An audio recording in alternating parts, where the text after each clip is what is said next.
এয়া আমাৰ বিকাশ আহি গ'ল। কিমান দিন থাকলে তাতে? তাতে এই আগতে যাই কিনে 4 মাহ থাকিছো, এতিয়া আকৌ 9 দিন থাকি কিনে গৈ আকৌ 4 মাহ থাকিছো। কি 9 দিন? ক'ত আহিছিল 9 দিন থাকি? তাতে 9 দিন থাকি গৈছো, গম পোৱা নাই। মইনাক যে লৈ গ'লো। সেইটোতো বাদ দি না, পিছত কিমান দিন থাকিলে? 4 মাহ থাকিছো। 4 মাহ থাকি কেনে ই আহিল, ক'ত গৈছিলে? বেংগলৰ। বেংগলৰ পৰা আহিল, কালি ৰাতি আহি পাইছে। ৰাতি ভাল লাগে থাকি কেনে? মজা, ইয়াতকে বহুত ভাল। ভাল আছে না? যাবি না আৰু? মানুহজনো ভাল আছে, যাম মই। যাব আৰু যাব, ই মানে আহিল আৰু ঘূৰিবৰ কাৰণে। আমাৰ মানে গাঁওখন চাব আহিল, ৰাসো চলি আছে, ৰাস চাস চাবৰ কাৰণে আহিল। যি নহওক মানে বাহিৰত থাকিলেতো ঘৰৰ কথাটো মনত পৰিবই না।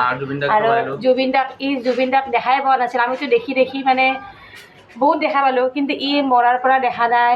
আৰু জুবিন দাৰ সমাধি দেখা নাই, জুবিন দাৰ মানে একো কথাই গম পোৱা নাই, খালি মৰাতে গম পাইছে না।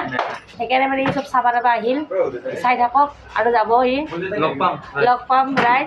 আৰু কিবা কওঁ কি কম, আপোনালোকে ভালে ভালে থাকিব, আমাৰ বৌক সাপোৰ্ট কৰিব। বৌ আৰু লাহে লাহে ওপৰত যাই আছে, ফেমাছ হ'ব আৰু বেছি দিন।